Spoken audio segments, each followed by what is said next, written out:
BYU baseball coach Vance Law played 11 years in the major leagues for 5 teams, including the Chicago Cubs, and he learned a thing or two about traveling. But last summer, Law and his family took a trip that they will never forget. Kathy Aiken has their story. After 2 long years, BYU baseball coach Vance Law and his family made the trip of a lifetime. Look at that. Not only did they travel to Zimbabwe in August to pick up their missionary son Adam, they spent 2 weeks traveling through the land to meet church members and, most importantly, serve the needy.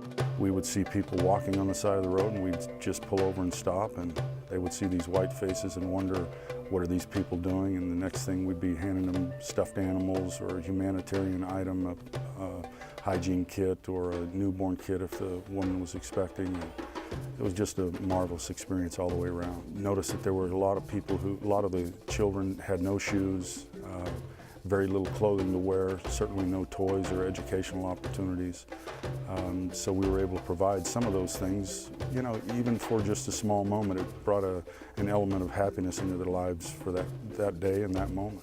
What brought them happiness for a moment brought humility for a lifetime for Vance and his family. Many in Zimbabwe live in great poverty with an unemployment rate near 90%. I think the thing that I came away with is you don't need things to be happy, because they have relatively nothing, yet some of the happiest people that I've ever met in my entire life. This is their homes. These are their homes. Maybe most humbling was this, seeing many locals living at the dump, waiting for the dump trucks to empty their contents in hopes of finding anything they could use. When Law and his group arrived, the people ran to get in line. No pushing or shoving, just simply and gratefully waiting for any type of relief.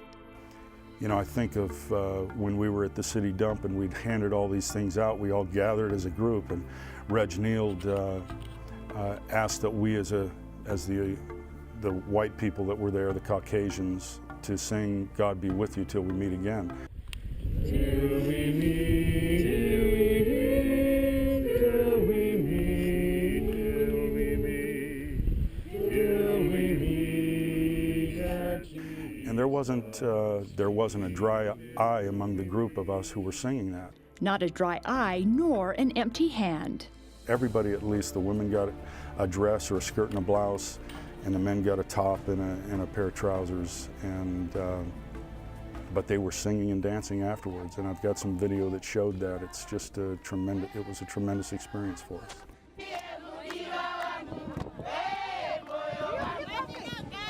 It was also a tremendous reminder for the Law family this Thanksgiving holiday of the many blessings they have in their lives.